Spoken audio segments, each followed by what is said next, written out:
Okay. Today we're going to do rational exponents, and so we're going to look at number 9, 10, and 11. As you can see, they all have fractional exponents, and there's just one thing you have to remember. In over out. So you have to remember. So first you're going to write, like for number 9, just write this in the radical, 81 x to the 6. Okay, and then the exponent that goes inside is 1. Well, I don't have to raise it to the first power, but then this goes outside. So it's just a square root, the second root of 81x to the 6. So the square root of 81 is 9, and then just divide the exponent by 2. 6 divided by 2 is x to the third. So it's 9x to the third. So just remember n over out when you're changing it from a rational exponent to a radical. Now, if this were Sesame Street, this would be brought to you by the number 81 because we're going to use that same number all the way through all 3 problems. So now I have a fraction here. The fractions are not going to scare you. I have fractions raised to fractions, still not a problem. Because what we're going to do is say that this is the same thing as to the 1/4 power. So we're going to put a 4 on the outside. That is my index over 1. I have a 4 here, 81. I take those roots separately. So I have 1 over, and the 4th root of 81. Now, I can't say 9 because that's the square root of 81. I'm looking for a number times itself 4 times. Well, A1 is 9 times 9, but each 9 is 3 times 3. So we can say 3 times 3 times 3 times 3 is 81. So I'm going to put a 3 right here. So what you're telling me is even though I have 3 to the 4th power, which is what I need to go in that spot. 3 is the number that goes in that spot. Correct. 81 is really the same thing as 9 squared, so couldn't I just call 81 3 squared squared? Sure you can. Sure, same thing as 3 Absolutely, because 2 times 2 is 3 to the 4th. There you go. As long as you get 1/3, you can go ahead and move on with your life. Okay? And for number... This one... That's okay. This one is kind of like number 10, however we get to do something extra fun with it. So if I have the 81... and I'm going to take the 4th root of it, and then I'm going to take my answer and raise it to the 5th power. I want to do the root first because I do not want to raise 81 to the 5th power. No, you do not. I don't have time for that. No, you do not. So what I'm going to do is I'm going to take the 4th root of 81 first, but we already know what the 4th root of 81 is. What is it, Professor Kasha? It's 3. It's 3. So what I'm going to do next, I'm going to take 3 raised to the 5th power. And then 3 to the 5th power is 243. Yep, you can do it that way. Okay? Once again, my rule of n over out, right? This is the outside exponent, this is actually the inside exponent, and if you want to do a1 to the 5th power and then take the 4th root, it would still get you 243, okay? Also something I want to mention, when she said 3 to the 5th, we know that 3 to the 4th is what? 81. Well, you multiply by an additional 3, that's what makes it 3 to the 5th, so a1 times 3 is 243. So that's just a nice little trick in case you're bored. That's number 11. So I need to take the square root of 75, k to the 7, and q to the 8th power. Now 75 doesn't have a perfect square root. We're going to look in our instructions and find the word exact. We need to take an exact root, because if I try to type that into a calculator, it's going to give me a decimal. Nasty decimal. Don't want that. So we have 2 methods. Now, we can fill in one box with all of the good perfect squares. We have another one with all of our leftover junk. So, Professor Kasha, what's the biggest perfect square that I can factor out of 75? Well, 75 is going to be 25. That goes in the perfect square box, and the 3 goes in this box. Now, when I'm taking a square root, I'm going to take my exponents and divide them by my index. So what's my index here? The index, square root means second root, right? Square means 2 of a kind. So I need to divide 7 by 2. Oh, that's a fraction. Yeah. Okay, so what are we going to do? So what we can do is just take 1 away. If you take 1k away into the bad box, how many is left over for the good box? 6 of them. So that will work. And 6 is an even number. Yes. Brilliant. And this is already an even number, so if it's even, just leave it alone. Just drop it into the first box.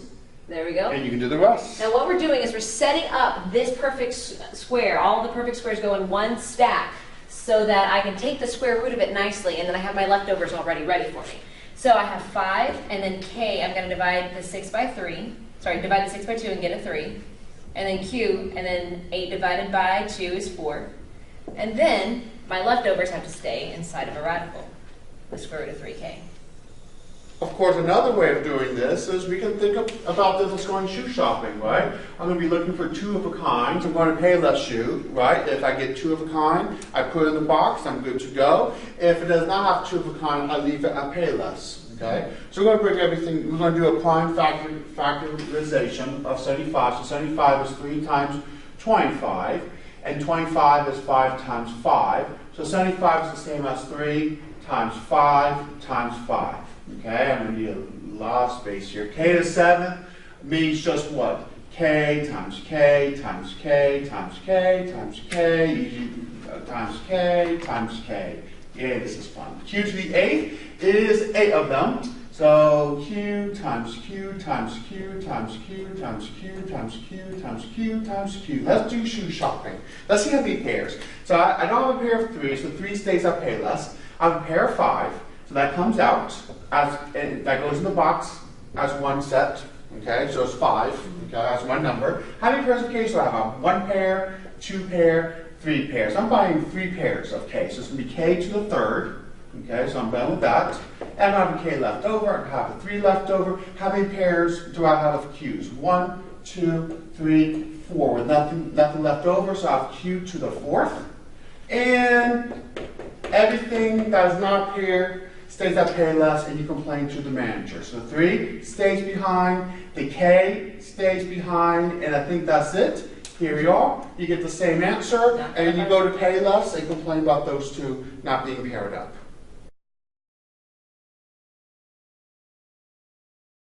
So we're going to take the 5th root of 1024, which isn't scary at all, especially in 1033 since we have access to a TI-84. One of the nice things here is that I could rewrite this number right here. I could rewrite that as 4 to the 5th power. Now, I'm a math teacher, so I see these things a lot of times. So, if you're not a math teacher and you don't see these numbers all the time, then maybe you could look at prime factorization, which Professor Kosh is going to do in a minute. Another option is on your TI-84. You can look at the math menu. You can type a 5 and then go to your math menu. And inside of your math menu is the 3rd button down on the left column. Then you'll see a button that looks something like this. It has an X, index, and then a radical. And then you can take this, and it'll say the 5th root of 1024. And if it's a nice, perfect 5th root, then it'll show you. Otherwise, we can take a look and see if we can find factors that are perfect squares, or perfect fifths, I should say. So I'm going to write it this way just because I need to sort things out and things that are have exponents of 5. Now, when I'm making my 2 boxes here, I'm going to put little 5s on here. When you're typing in my math lab, don't forget to use the 5th root and not the square root. Because often students look at the problems and recognize that it looks like it's the right problem, looks like they wrote the right answer, except that they don't have the little 5 index in there. So anything that's a nice exponent that's a multiple of 5, I can put over here. Any leftovers, I have to put over there. So I have 4 raised to the 5th power. Now x cubed, I can't take 5 out of that. There's nothing that I can do with that x cubed. I'm going to have to put it over there. Now that 19, that y to the 19th, I can do something with that because I do have powers, or I do have the 5s in there. I can say that I have y to the 15th in here because 15 can divide by 5, and then I have 4 left over. So 19 is broken up into 15 and 4. 15 because I can divide that by 5, 4 because it's left over, and that's the stuff that will not divide by 5. Any of your exponents here should be smaller than your index. So 3 and 4 are numbers that are smaller than 5, so I'm okay. Now I set this up so that I could take the 5th root of these things. So I have a 4, and then 5 divided by 5 is to the 1st power, and then y to the 15, 15 divided by 5 is y to the 3rd power. And then I'm not going to forget to use the one with the little 5 index, and then x cubed y to the 4th. Now, the last example, Professor Kasha took you shoe shopping because you were taking square roots. You have 2 shoes in 1 box. However, now you are some different species with 5 feet. So he's going to take you shoe shopping, but now you have 5 things in your prime factorization. Okay, so we want to look for 5 of a kind. So we're going to go ahead and do the factor tree approach. I'm going to cheat a little bit. We know that 1024 is just 4 times 4 times 4 times 4 times 4. So that actually helps out a lot. There's no need to break down the 4s any further because I have 5 of a kind. X to the third, if you want to break that down, I know it's not going to break down, but let's just go ahead and write x times x times x. You can see I don't have 5 of a kind. And then y to the 19th, where you can write that 19 times. So you can write y. I'm going to do it quickly. 1, 2, 3, 4, 5, 6, 7, 8, 9, 10, 11, 12, 13, 14, 15, 16, 17, 18, 19. Should probably count to make sure I did that. But anyhow, so you have every 5 of a kind, okay, I have 5 fours. So that becomes 1 4 outside. I don't have enough x's, so that's going to stay locked up.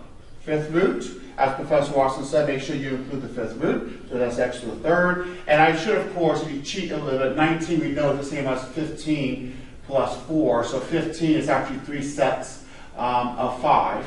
Okay, so you know what will happen. But I have 1, 2, 3, 4, 5. We have 1, 2, 3, 4, 5. We have 1, 2, 3, 4, 5. And as you can see, there's 3 sets. So that would be y to the third. And then how many y's left over? I have 4, almost enough, but not good enough. So y to the fourth stays. And this is my answer. Of course, you don't need the space. Now, if you are going to take this to prime factorization, because Professor Kasha is awesome and recognizes that this is going to be 4 times 4 times 4 times 4 times 4. You would actually get 10 twos. You get 10 twos, and that still works out the same way. Correct, because each 4, you did it like that, you get 2 and 2, each 4 would be 2 and 2, each 4 would be 2 and 2, each 4 would be 2 and 2, each 4 would be 2 and 2. So what would happen is you would have 2 sets of 2s, and 2 sets of 2s means just 2 and 2 outside. 2 times 2 is still is 4. So you can do it this way, but then you have to then take the 2 times 2, you get the 4. So do it this way, it still comes out to be the same thing. But if you recognize I got 5 of a kind, you're done. You don't have to go further than that. So it's preferable that you choose the 4s. Now, if you don't see it and you just say, I know it's an even number, I know I can divide by 2. If you're in the middle of a final exam and you get stuck, that's okay. You can divide by 2. Work. It will work. You have 2 sets. You have 2 sets. You write twice. If you write twice, you can multiply together to get that 4.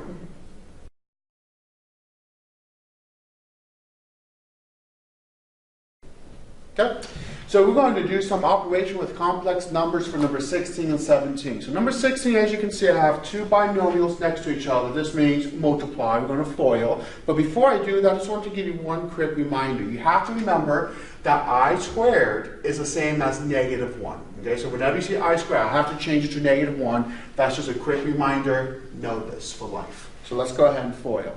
24 times 3 is 72.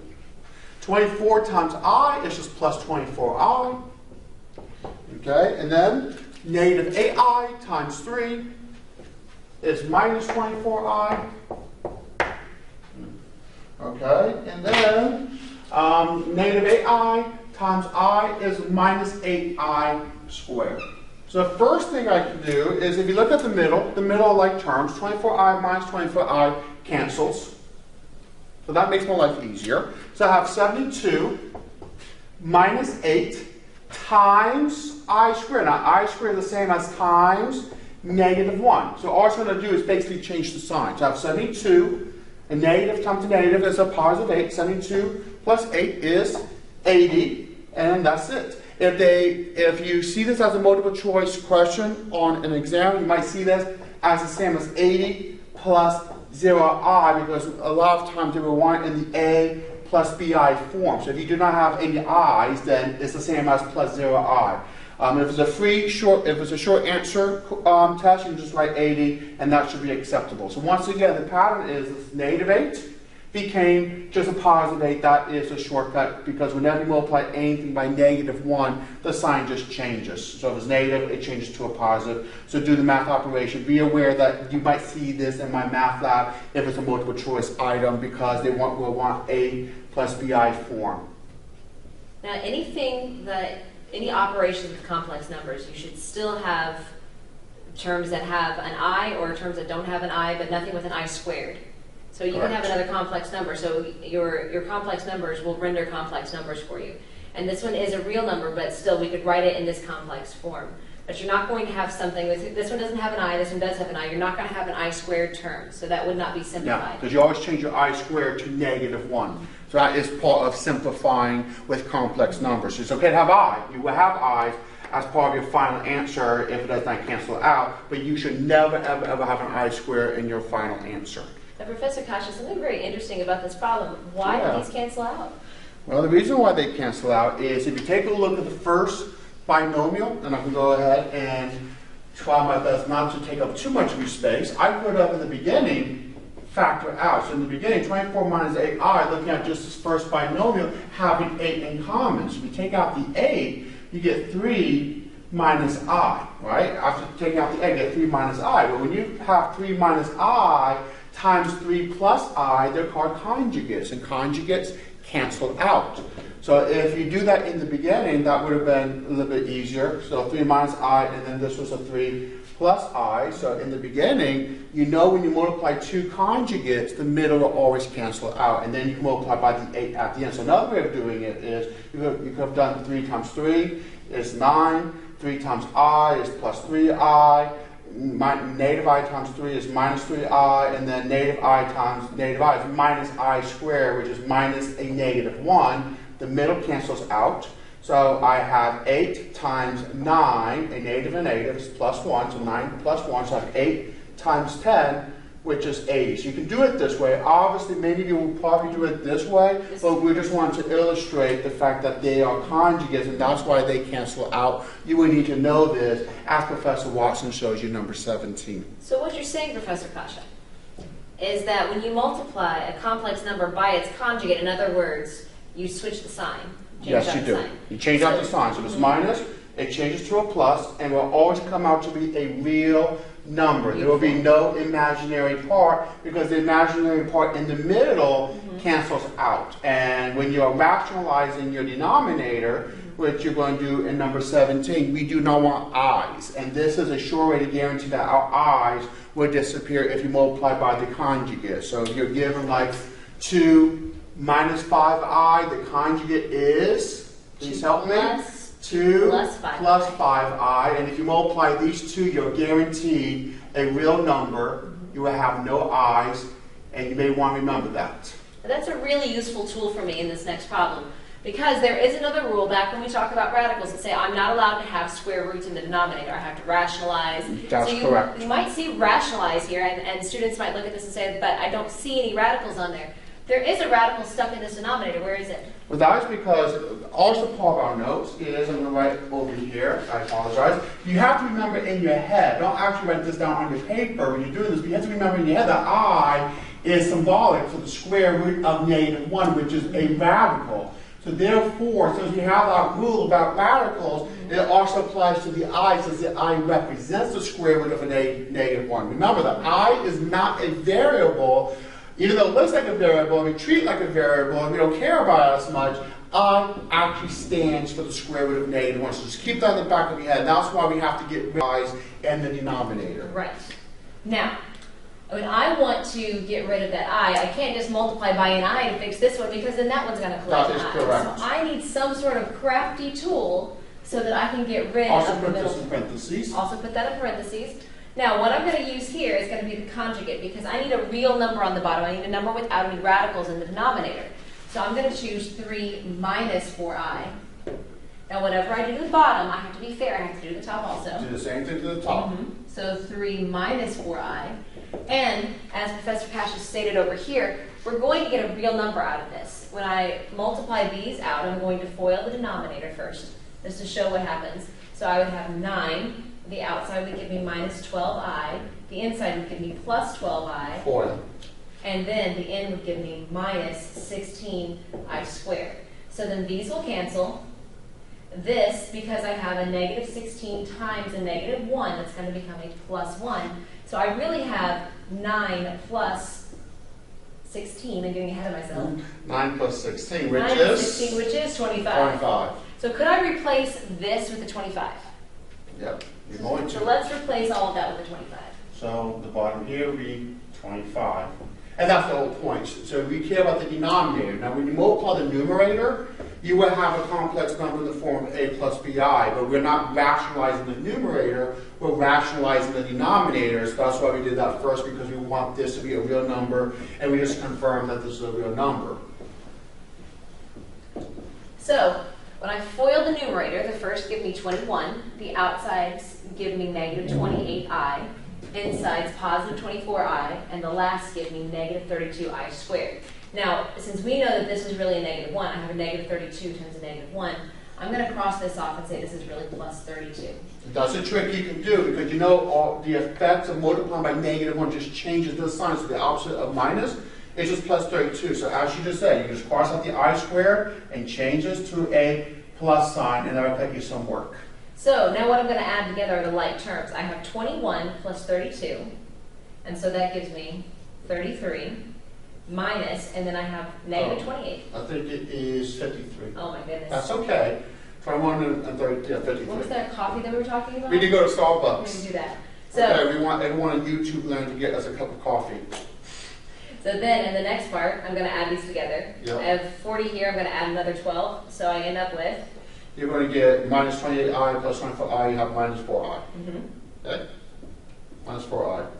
Well, for 25 now, is this acceptable? This is acceptable. Another way you might see it, though, is they might actually split up the fraction. So you know this is acceptable. They're going to give you 53 over 25 minus 4 over 25 with the I on the side, because they want to make sure that the first thing you see is totally real, and the second part that you see is totally imaginary. So we separate it out rather than just keeping it as a fraction where part is real, part is imaginary. Okay, because we want it to be in the A plus BI form, where the A part is your real component and the BI is just your imaginary component. Okay. Of course, if you do this on a free-form test and you stop here and you forget to go to this step, check with the professor. You might get at least partial credit or full credit.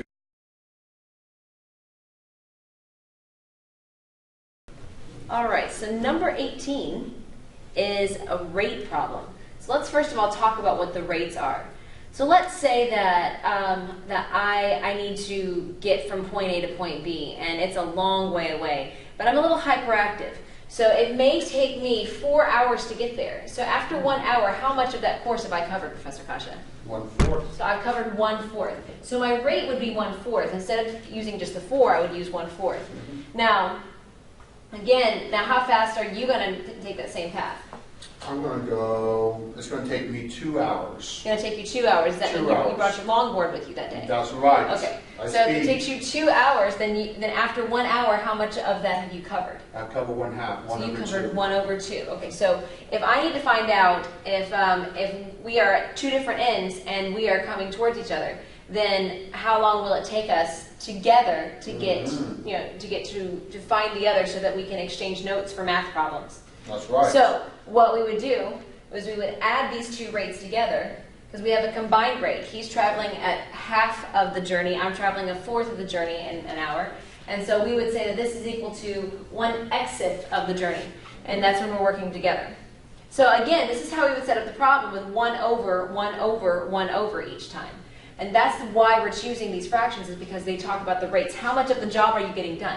If you can get the job done in 7 hours, then that means that in 1 hour you've done 1/7 of a job.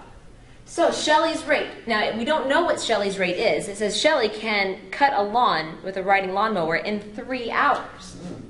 But it's not just 3 hours, it's 3 hours less than William. So I'm not going to say 1/3 because this would be incorrect information. That's correct. Just because I see the 3 and I get excited because I saw a number, but not so fast, because what we're going to do instead is we're going to put a variable in there. So who are they referencing?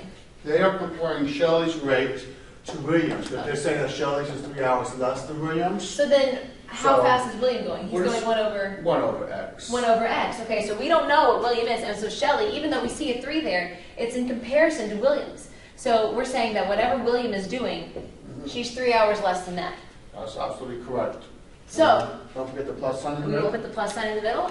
And it says working together, they can complete in 7 hours. So after 1 hour, they have together completed 1/7 of a job. That's correct, 1/7. So now we're going to need to find an LCD. Now what is our least common denominator here? Can I say that it's x minus 3 because I see an x in both of them? No, what you want to do is, if you have a binomial like x minus 3, put the x minus 3 in parentheses, like so.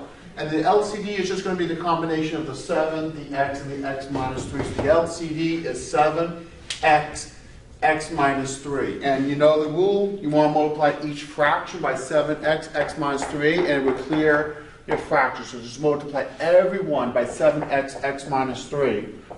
So what you're saying is that x is not the factor. The x in this one doesn't cover that factor. Correct. The way I look at it is do not overthink this. A lot of people say, well, this has an x, this has an x, the only difference is minus 3. Here's how I think about this. I think of the x by itself as scrambled eggs. And the x minus 3 is a dish of fried rice, which contains eggs, but these are two completely different dishes. So therefore, think of them as two completely different dishes. X and x minus 3, just put them together. If you're in the mood for eggs, you're going to eat the x. If you're in the mood for fried rice, you're going to eat the x minus 3. Do not go out of the way to pick out the eggs. It's not the same. If you want eggs and fried rice, just put them together and have a bowl of each. I'm much more entertained by your example than the one that I used in class with me. So these cancel because I can cancel those factors. These cancel. These cancel. The denominators should all cancel. So we're left with 7x times 1, which is just 7x, plus 1 times x minus 3 is just x minus 3. So, but the 7. Right? So 7 parentheses x minus 3. So 7x minus 21. 21, okay. Yeah, because we're just distributing, right? Okay. Equals. And then x squared. Minus 3x. Minus 3x. That's going to change how I work this problem. Why does this change everything? Well, because whenever I see an x squared, I think of quadratics. I think it's going to be a quadratic equation, so we have to make it equal to, can you help me out, YouTube land? Equal to what? 0. 0, 0, 0. 0, 0. Now I want to choose to move everything to the right side because, Professor Kasha, this is already a positive coefficient, and I like having my quadratic. You don't want to be negative? I don't want to be negative, Okay. nor do I want my quadratic terms to be negative. So we're going to have 14x minus 21 equals x squared minus 3x. So let's go ahead and move this 14x over. So you minus 14x on both sides. And then we're going to add 21 to both sides. And I'm doing this so that everything on the left side is gone. So I can say 0 equals x squared minus 17x plus 21. Now, do I have something factorable? Is this quadratic factorable? I want to say that you almost can factor that, but you can't because there's no factor 21 that makes 17. So I wish it was. So that means we have to use a quadratic formula. Right. Of course, you can do this by completing the squares as well, but the quadratic formula is going to be more efficient. It is going to be for this problem, especially because your linear coefficient is not even. So I'm going to go ahead and I'm going to base all of this, and we're just going to bring this to the top. So, also in your instructions, consider that you're told to round to the nearest tenth, and that is an indication that you're probably going to have to use the quadratic formula or completing the square, but you won't be able to factor this one, because if you factored it, you would see instructions like separate your answers and things that are simplify your fractions. You're not going to get nice, pretty fractions with these. You're going to get nasty things. But just to emphasize what you said, I know I'm repeating you, but the problem you just said, it says how long to the nearest tenth. Nearest tenth means I expect a decimal. And whenever you expect a decimal, you know it's not factorable. You're going to have to use a quadratic formula for that, okay? So the quadratic formula is negative b plus or minus the square root of b squared minus 4ac all divided by 2a, the whole thing over 2a. So it won't be enough if I do this. No, that's absolutely wrong. So it Whole has to be thing all the way over over 2a. All over That's 2a. All over 2a. Okay, so let's leave some blanks to fill in. Okay. So now with the quadratic formula, then I have the opposite of negative 17, so that gives me Oh, okay, go ahead. Okay. 17. 17, okay. Sorry, plus or minus the square root. of negative 17 squared, Okay. which is 289, minus 4 times 1 times 21, all divided by 2 times 1, which is just 2.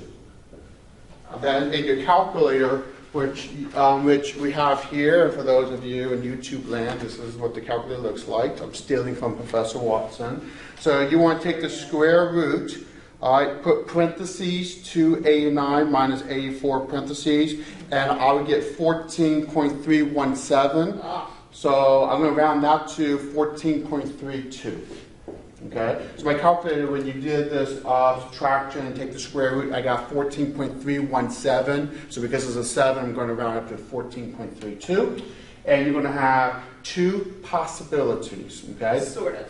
And Sort then of, one yes. of them is going to be ridiculous. That is correct. So, so you're going to have 17 minus 14.32, and you're going to have 17 plus 14.32 divided by 2. Right. So we're going to first subtract, so you have 17 minus 14.32, and then divide by 2. The first possible answer is 1.34. 1.34, okay. And then the second possibility, you do 17 plus 14.32, then divide by 2, you're going to have,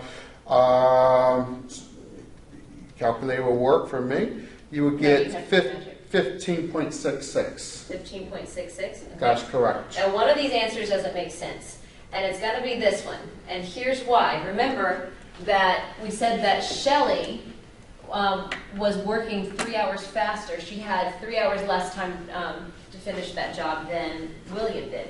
So if I say that x is 1.36, or 1.34 minus 3, I'm going to get a negative number here. That's not going to make sense. So I know that this one has to be excluded because that's not a number that's bigger than 3. I need to pick a number that is larger than 3. Not allowed. It makes Professor Kasha very sad. Makes me very sad. Because time is not going to be negative. So therefore it has to be 15.66. Now before we end, we have to round to the nearest what? 10. 10. So that's because this is a 6. So nearest 10th is going to this decimal place here. So I have to write 15.7. And it'll be 15.7 hours. Be sure to round correctly because you don't want to make the mistake here when you did all this work. So we're looking at compound inequalities, and first we're going to take a look at the ones that have ands. And ands and ors have different properties. And once again, remember, the word and means intersection. So therefore, when you're solving inequality with and, you want to graph your solution. Even if it doesn't ask you for a graph and it only asks you for interval notation, you want to see visually what's going on because you're only going to take the intersection. I tell my students personally, use 2 colors. It makes a big, big difference. So if you're watching this now, get out 2 colors, okay? 2 crayons, 2 markers. 2 color pencils, anything you want, 2 colors. So here's and. So first thing is this is already solved for because x is less than 4, sorry, x is less than or equal to 4, and this x is less than or equal to 3. So this is already done for me, so I'm just going to go ahead and graph. Make a number line with negative infinity on the left side, infinity on the right side, and I'm going to put this in numerical order. 3's before 4. 3 here and 4 here. Okay? So I'm going to graph this one first. So x is less than 4, so that means I shade to the left, and on the 4 I'm going to put a bracket. Then I'm going to shade x here is less than 3. So I'm going to put a bracket on the 3, and I'm also going to shade to the left. And what you want to do is look for where you see both the black and the blue, and if you look very carefully, this is what's in common. From the negative infinity to positive 3. Okay? So therefore the actual graph would just be this part only. Okay? So therefore, the actual graph you will have is just from the 3, graph all the way to negative infinity. So the interval notation is negative infinity, comma 3 bracket, because I know 3 is a bracket, and the infinity part, whether it's positive or negative, is always a parentheses. Remember that. Okay? So that's number 34. This is the graph.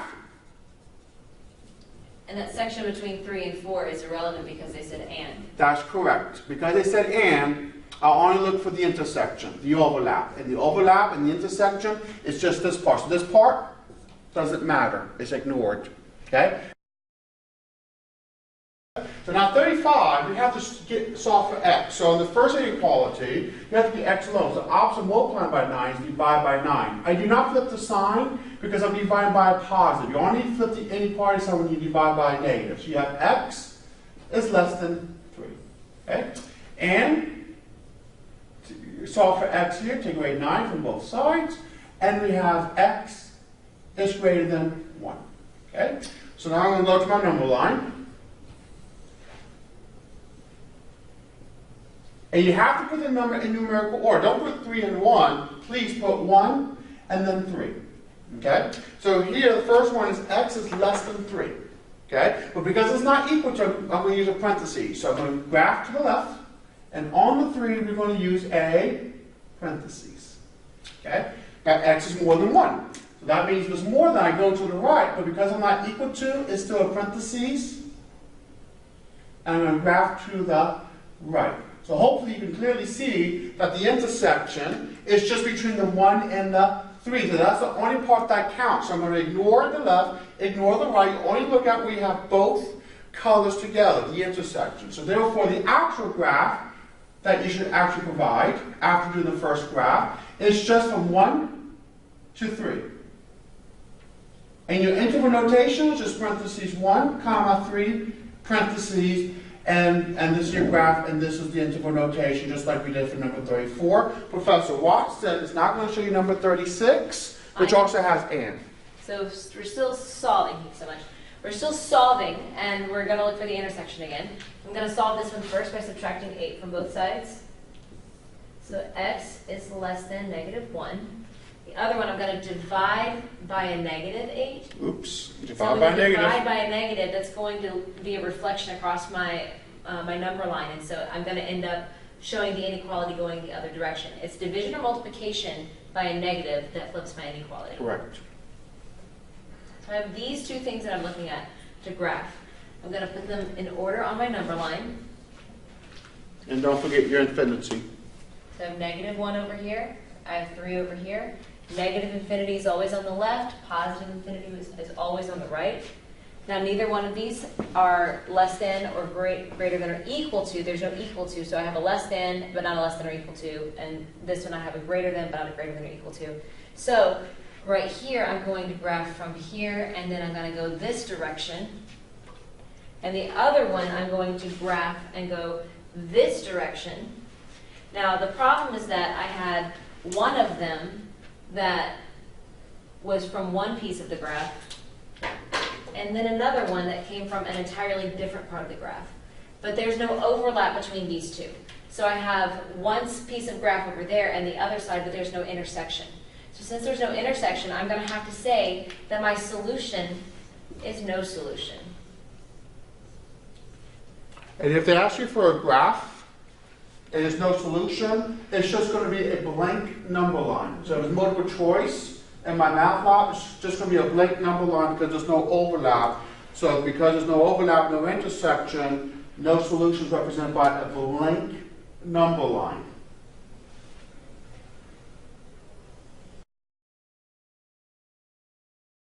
All right, we're going to take a look at compound inequalities with the word or. So we're looking at number 37 and number 38. So with and, we were all about the intersection. So you graph something using a black marker and a red marker, and you only looked at the overlap of the two colors met, whether it was in the middle, left side, right side. But or, the only thing I care about is where it begins to where it ends. We do not look for the overlap. So you can do everything in one color if you want. We do not look for overlap. We just look for where it begins to where it ends. So or, the major concept, is the beginning and where it ends. So this one is solved for if x is less than or equal to 4 and x is greater than or equal to 7. Okay? So put your numbers in numerical order with your infinity. So I have 4, I have 7. Okay?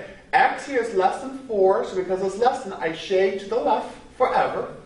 And because I can be equal to, I will use a bracket on the 4. Here, x is greater than or equal to 7, so that means that x is more, so you shade to the right. And on the 7, I'm going to go ahead and use a bracket. So I care about where it begins and where it ends. Where in the middle, there's a gap. And when you're doing or, if there's a gap in the middle, I'm going to have a union sign. So this is my graph. And now I'm going to do interval notation. So I'm going to write minus infinity, comma, 4 bracket. I can see the bracket with the 4. The negative infinity is always a parenthesis.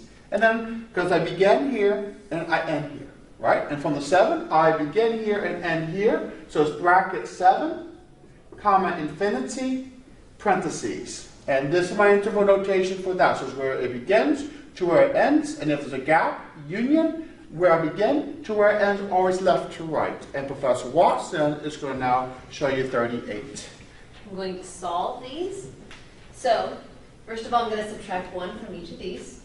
negative 7 is greater than, negative 7x is greater than or equal to 14. Divide both sides by a negative 7, because I'm dividing by a negative, I'm going to flip my inequality. So x is less than or equal to negative 2. The other one, I'm going to subtract 3 from both sides. So 6x is greater than or equal to, this is negative 24, and x is greater than or equal to negative 4. So on my number line, I'm going to put negative 4 over here, I'm going to put negative 2 over there. It's okay that 0 is not in the center. I'll put negative infinity on the left, positive infinity on the right. So from the negative 2, I'm going this direction. I'm going to put a bracket on it because I have an equal to.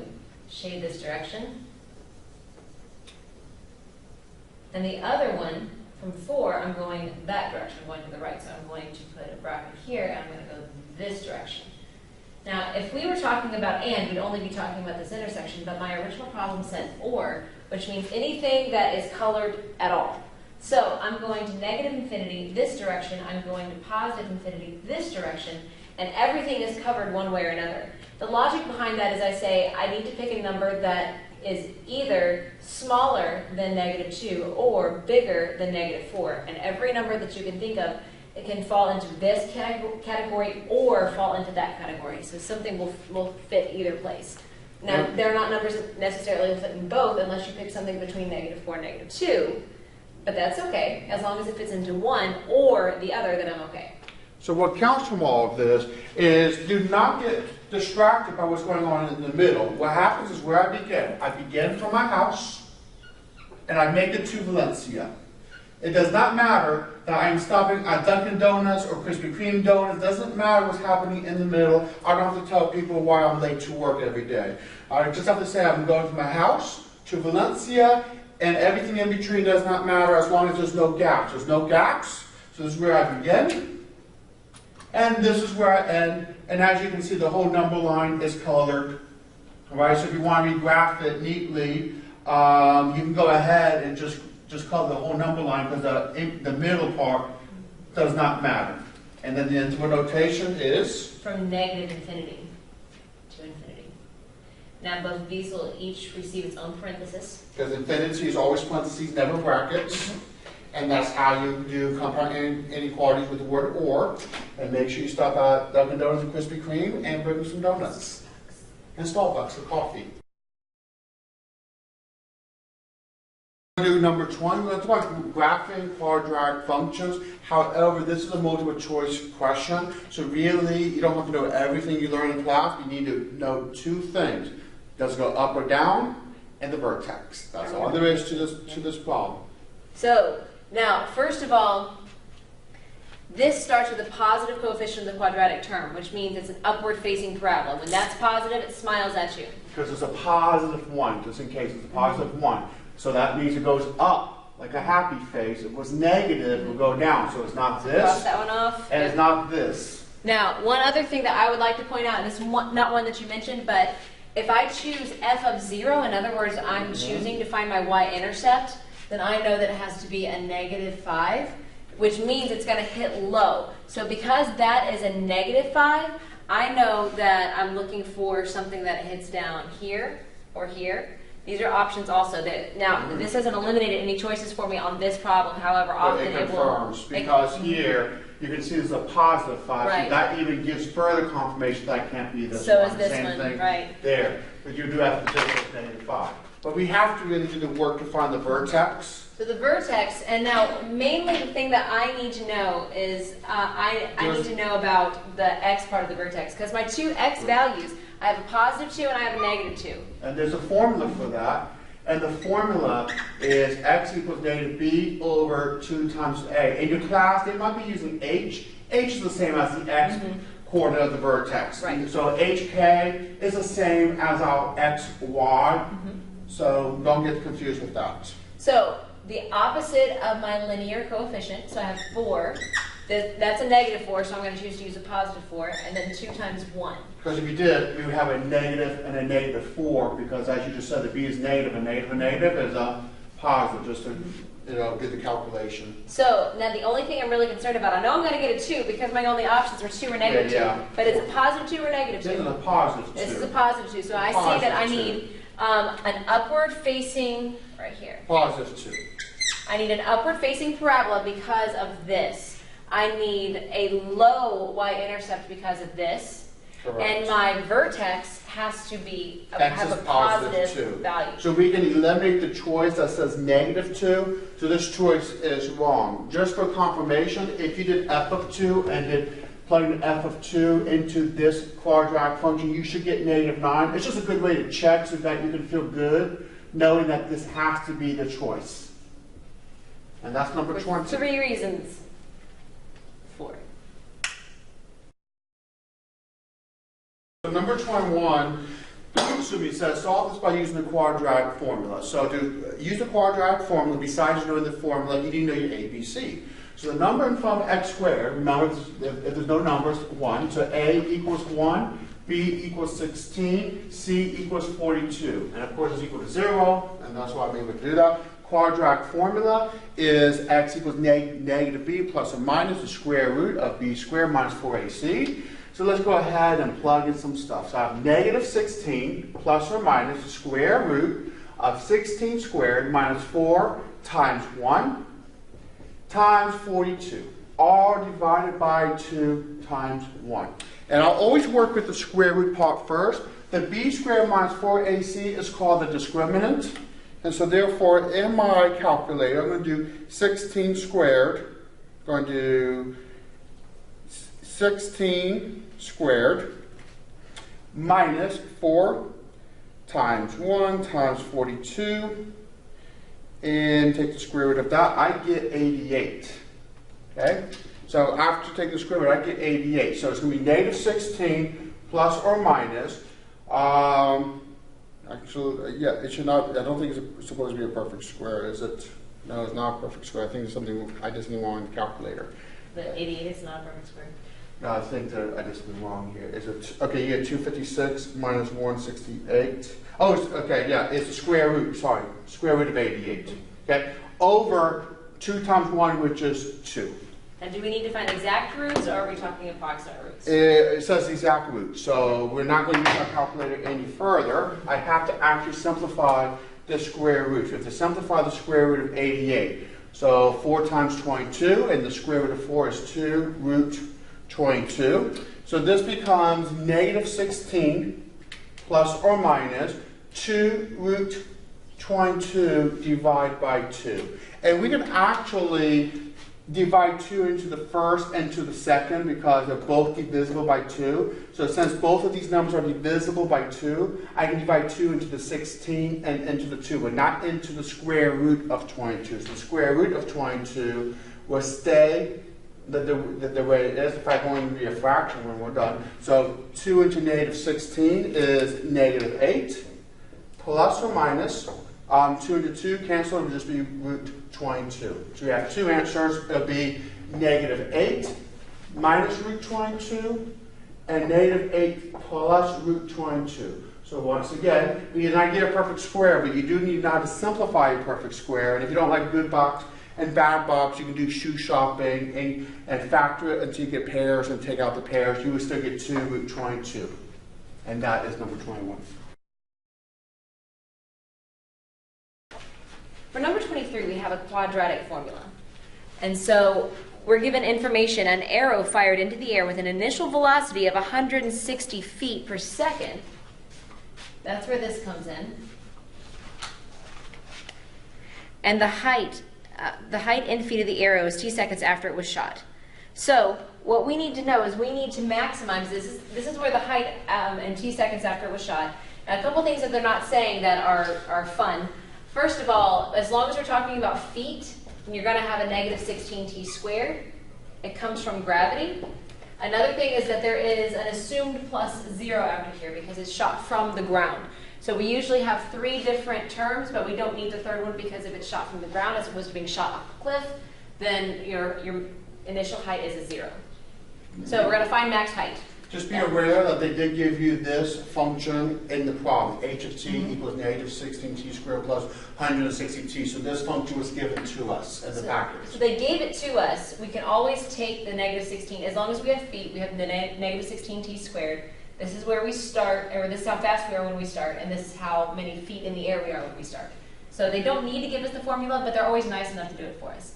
Now I'm going to draw a picture of what's going to happen. So this thing is going to reach its max height somewhere around here, and then it's going to fall. Well, how do you know that it got, besides physics, how do you know that this is the shape of it?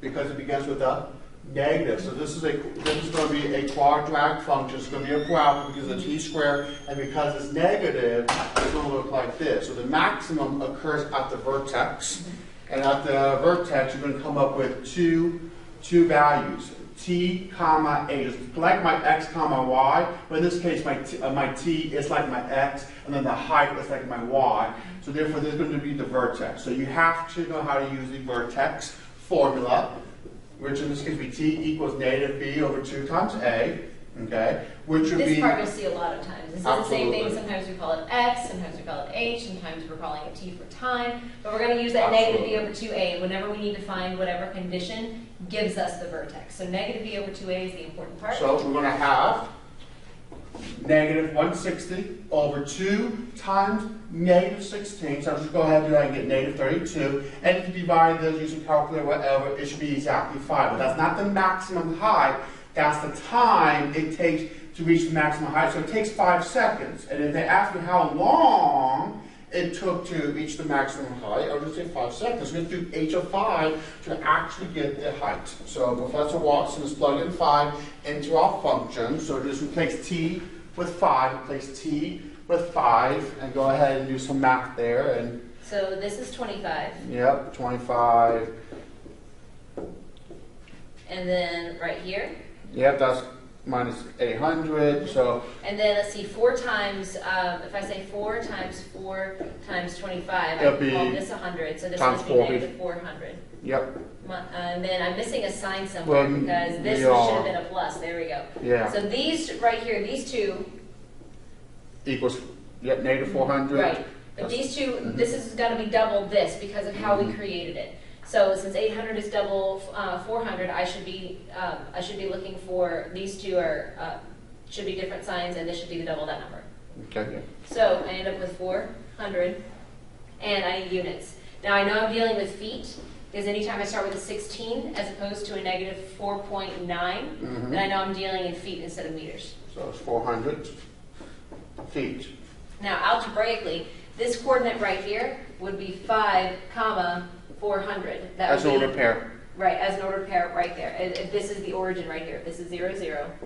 But instead of using my x and y, we just call this t, comma, h because of the context of the word problem, but this is the maximum height, which is once again the vertex. Okay? And if I really wanted to, I could actually go a little bit further and find out when I hit the ground. But when I hit the ground, I know that the height at that point is 0. The height when I hit the ground is 0. And because of the symmetry property, you know, the line of symmetry at the vertex is x equals 5. So if you double that, at 10 seconds time, I'll hit the ground again. So you're throwing something, throwing an object, it goes 5 seconds, I'm at the peak, and then it goes down for another 5 seconds, 10 seconds, my height is 0 again. So if I really wanted to go further, I could. The problem is asking just simply for the maximum height, which is 400 feet. But just be aware that you know the difference between time and height. So the time here was 5 seconds. The height here was 400 feet. So read the question very carefully so that you know which value that they're asking us for.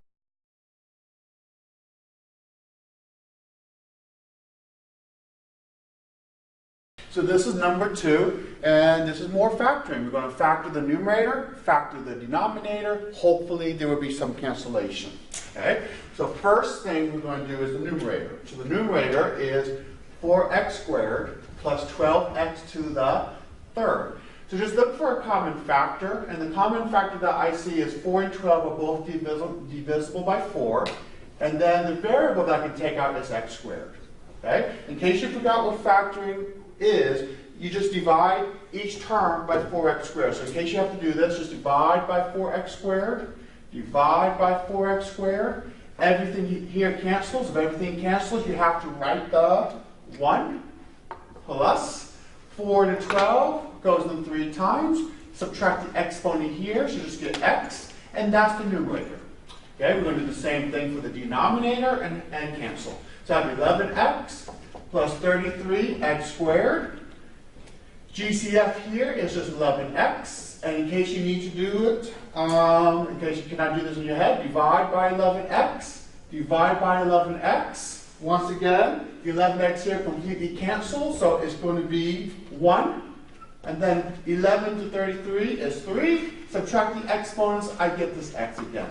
So the numerator is 4x squared, parentheses 1 plus 3x. And then the denominator is 11x, parentheses 1 plus 3x. This is the fun part. Let's go ahead and do some cancellation. So the 1 plus 3x obviously cancels.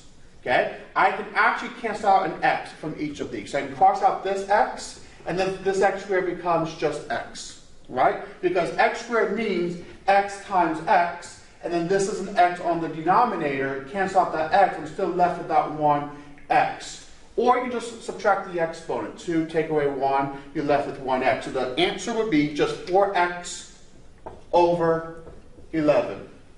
That's number 2.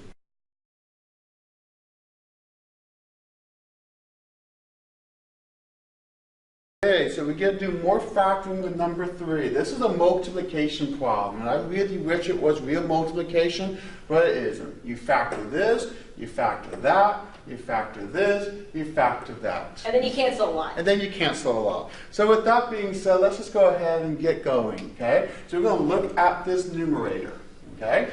So it is 9x to the 4th minus 72x. So I see a GCF. They both have a 9x in common.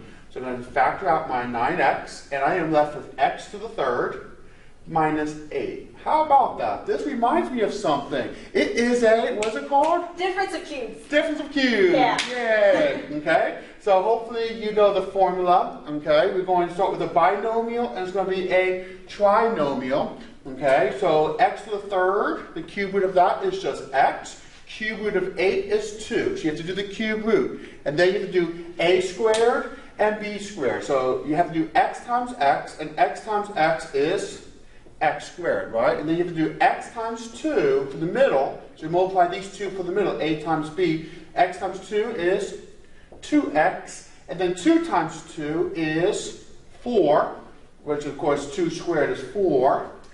So we're going to... Our ends are squared, and then we Yes. can simplify it in a second after we write Right. SOAP. SOAP, right? So what does SOAP stand for? SOAP stands For the same sign, opposite, always plus. So that means the first sign that goes here, if this is a minus, it must be the same. It must be a minus. It will match. Then the next sign is the opposite. So if this is a minus, this will become a plus. And the last sign, no matter what, is always a plus. Okay? So simplifying this, we have... So to clean up this a little bit, then we would have 9x as our GCF. We don't forget the GCF. We have x minus 2. And we have x squared X squared, because the first term here plus is squared. 2x plus 4. There you go. Okay? So that is just the numerator. For those of you who think we're done, we're not. Oh, no. Okay? So now we're going to take a look at the denominator, which is 3x squared minus 12. Here there's a common factor of 3, so I take out the 3, and I'm left with x squared minus 4. And this is a difference of square, so this becomes 3, 2 parentheses, x and x, square root of 4 is 2 and 2, 1 plus, 1 minus. So this is 3, x plus 2, and x minus 2 for the denominator. Okay? So we now have x squared plus x minus 2. Okay? So this is a trinomial, and so it's just a simple trinomial, so we're going to do just simple factoring. So I'm going to go ahead and break it down to my two binomials. X squared is just x and x. And factors of negative 2, that makes a positive 1. The sign's supposed to be different. It's just simply a plus 2 and a minus 1. And you can check 2 minus 1 is plus 1. positive 2 times negative 1 is negative 2. So that is just a simple trinomial. And then the fourth part is this denominator here, which will be 4x to the third plus 8x squared plus 16x. As you can see, Professor Watson is filling in the space as I factor along. Okay? So what's in common here I see is a 4x. So divide everything by 4x, and if you divide everything by 4x, this becomes just x squared. This becomes plus 2x plus 4. Okay, so I see x squared plus 2x plus 4. I believe that this is going to be a prime trinomial. Even if it was not a prime trinomial, this matches something we factored from before. If you take a look at the first numerator, you have it here. So you know what? I don't have to worry about it being factorable or not, because if you have two trinomials that's exactly the same, you can just cancel out those two trinomials. Obviously, we know that when you factor a sum or difference of cubes, the trinomial you get here is always prime. So if you remember that, then this trinomial, likewise, is going to also be prime. So there's no need to go further with this. So this is a prime trinomial. If you don't believe me, factor it. Now we get to cancel, which we started to do. Okay? Did you want to do the canceling? Yes. So it does not matter. So to cancel, okay, we're going to cancel out the x plus 2 here. I can get rid of that. I can get rid of the x minus 2, get rid of that. I can also get rid of an x here. The x with the 4 can disappear with the x with the 9. Okay? 3 goes into 9 3 times, so I can do that. And I don't see anything else I can do. Do you see anything else I can do, Professor Watson? No, sir, Professor Koch. So what is our answer? 3 parentheses x minus 1 for the numerator over 4, and that's it. So we circle it, and that's number 3. A long problem, just be patient and enjoy your factoring.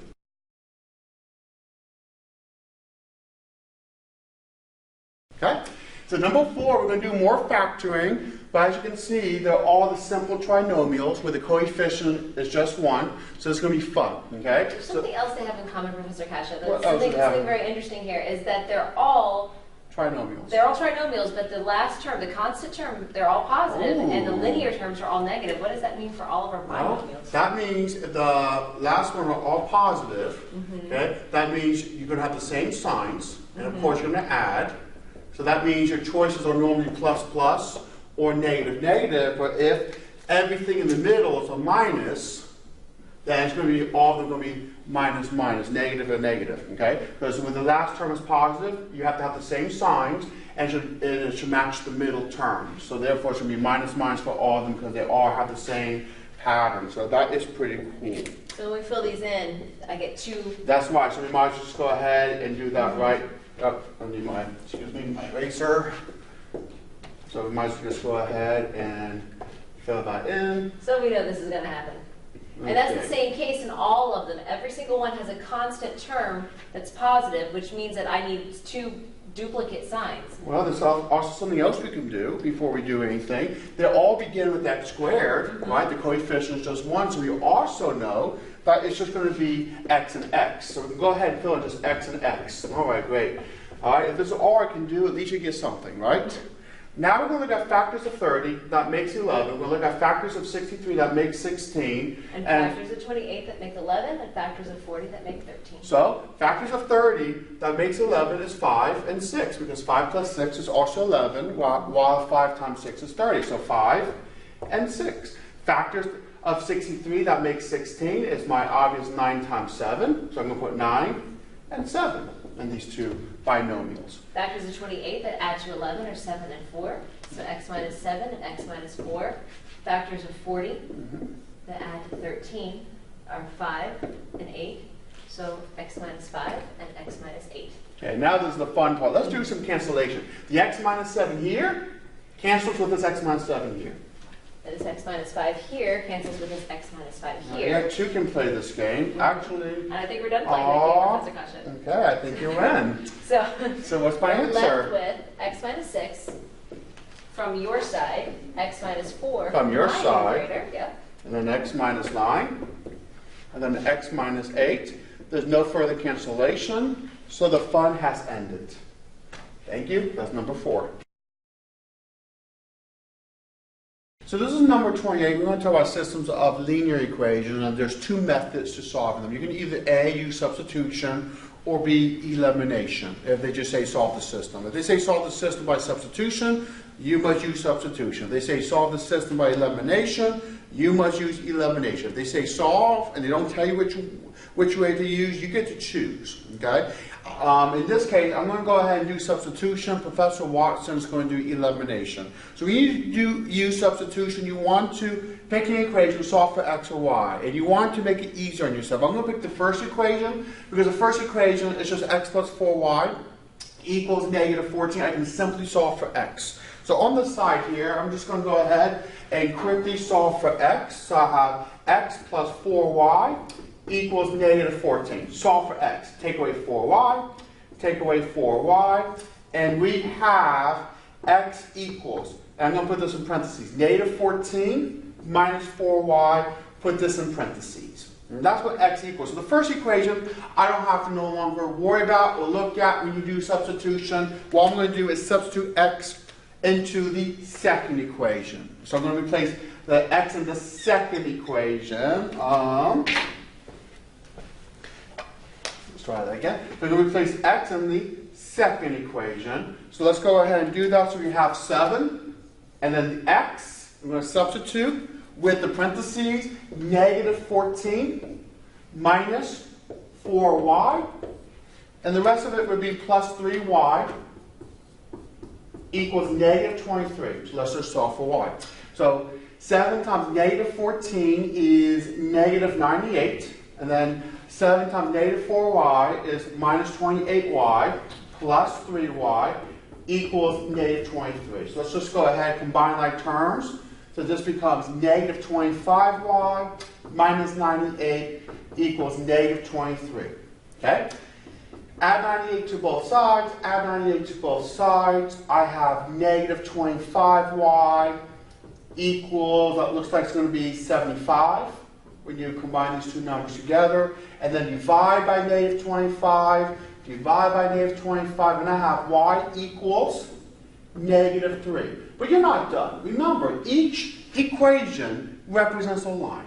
Okay? Each equation represents a line. We're trying to find the intersection of the two lines. So every intersection point has an x and a y. So I have y equals, but I have to find the x equals. And if you use substitution, you have a very nice equation for x equals. So go ahead and plug it into your x equals.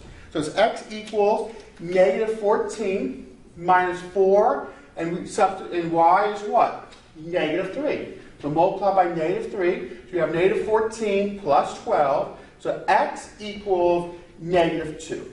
And as an ordered pair, my solution is negative 2, comma, negative 3. That is where these two lines will intersect. And then we're going to do elimination. So the same problem, but with elimination. Let me copy it over. Okay. It's equal to, that's a negative 14. Negative 14. All right. And 7x. 7x. Okay. Plus 3y. All right. So hopefully you took good notes. If not, we rewind because we're going to erase.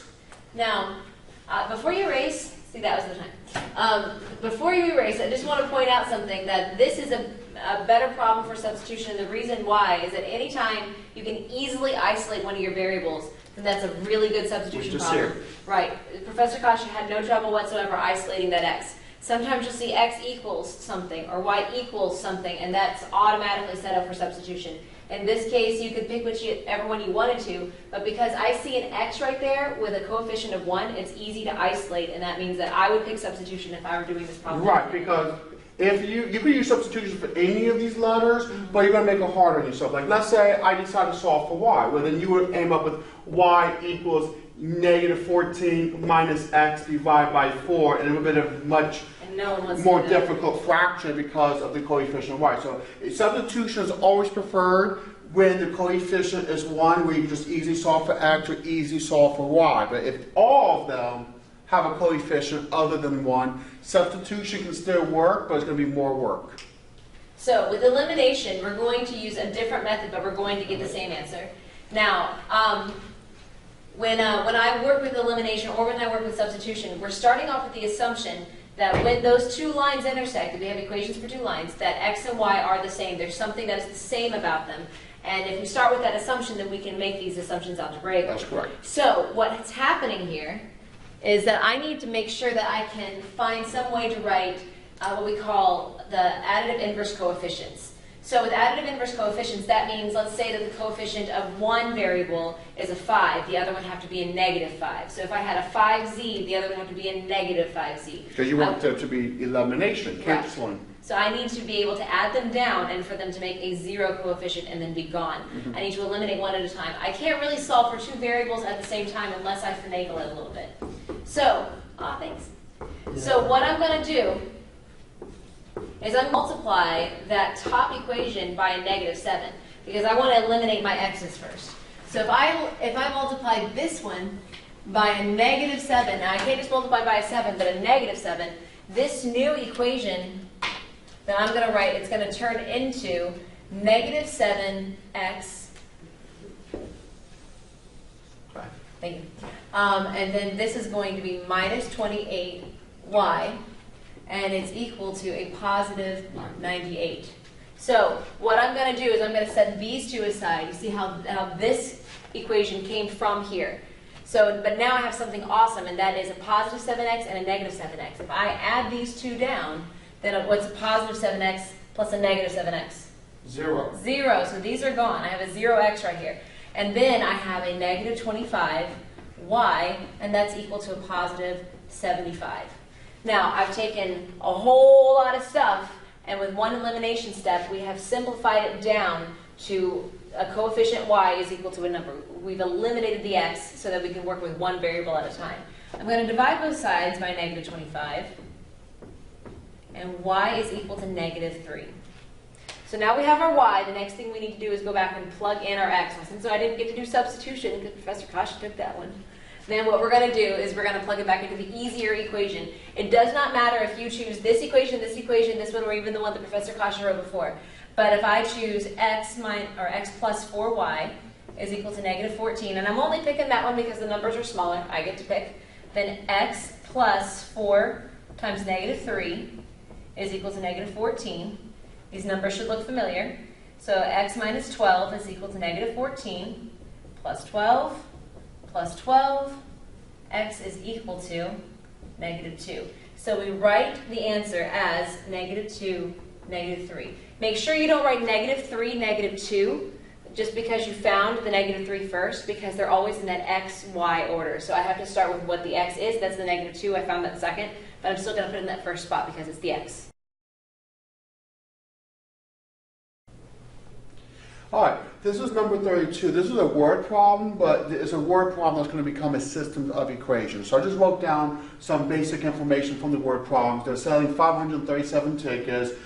Each ticket is $21 for adults, $15 for senior citizens, and the total amount of money raised is $9,231. So the best way I think about this is first, we're going to set up just one equation that will equate to the total number of tickets. So you have to let x and y be one or the other. It does not matter which one you call what. So we're going to let x be the adults, and we're going to let y be the senior citizen. If you want to do it the other way around, that's fine, as long as you keep track of what is x and what is y in the way you set it up. Okay?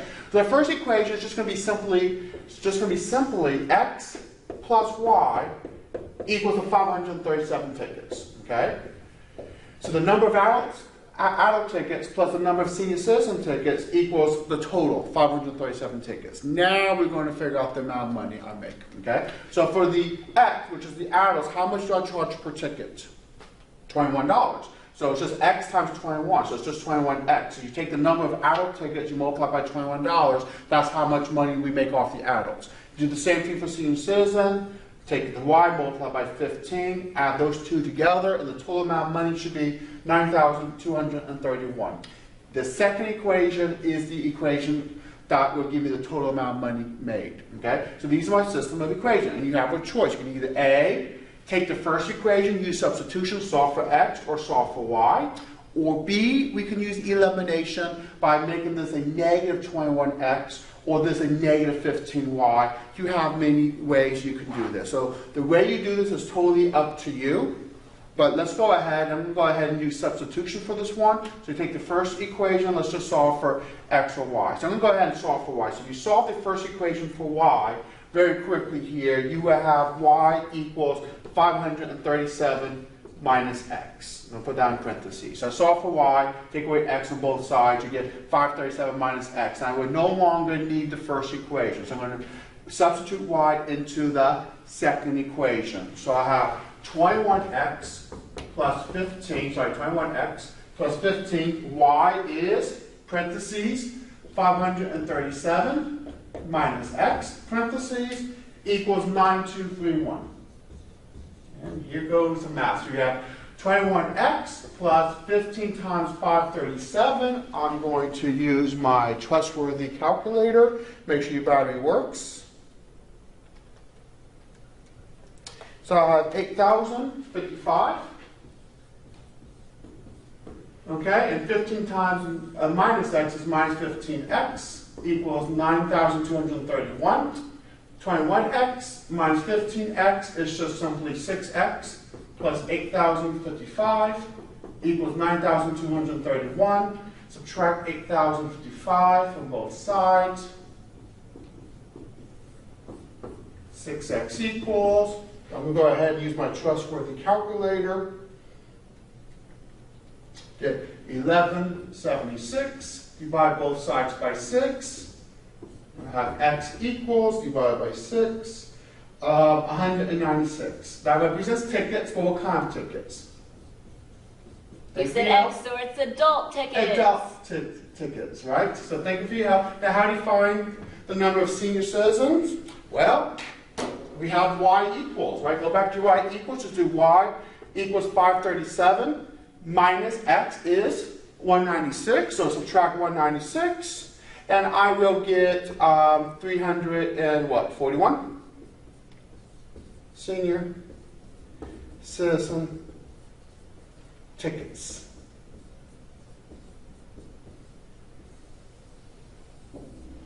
And that's number 32. 33 is a mixture problem. We still have Professor Kosh's number 32, which is a ticket problem still up here. Now, the kinds of equations that you get for these word problems, one of them has to do with how many of something you have, like this equation, x plus y is equal to 537, and the other one has to do with the value. So we have 21x plus 15, that's how much each x was worth, how much each y was worth, so we multiplied, and we got a total. So then this number right here represents the product of each individual value times the number of things that you had. So we're going to use the same kind of property. Again, we're going to multiply here, here, and here. So we have one that's the number and one that's the value when we use mixture problems. So for number 33, then I need to have two equations. One of them needs to be the number of pounds that I'm using, and the other one needs to be the value of those pounds that we're using. We're mixing two things together. We're mixing trail mix, or mixing cashews, and we want a total of 240 pounds that's valued at $8 per pound. So the first equation that I'm going to use is just how many of them are there. So there are, I'm going to use T for trail mix and C for cashews. So I have the trail mix, the number of pounds of trail mix, plus the number of pounds of cashews is equal to a total of 240 pounds.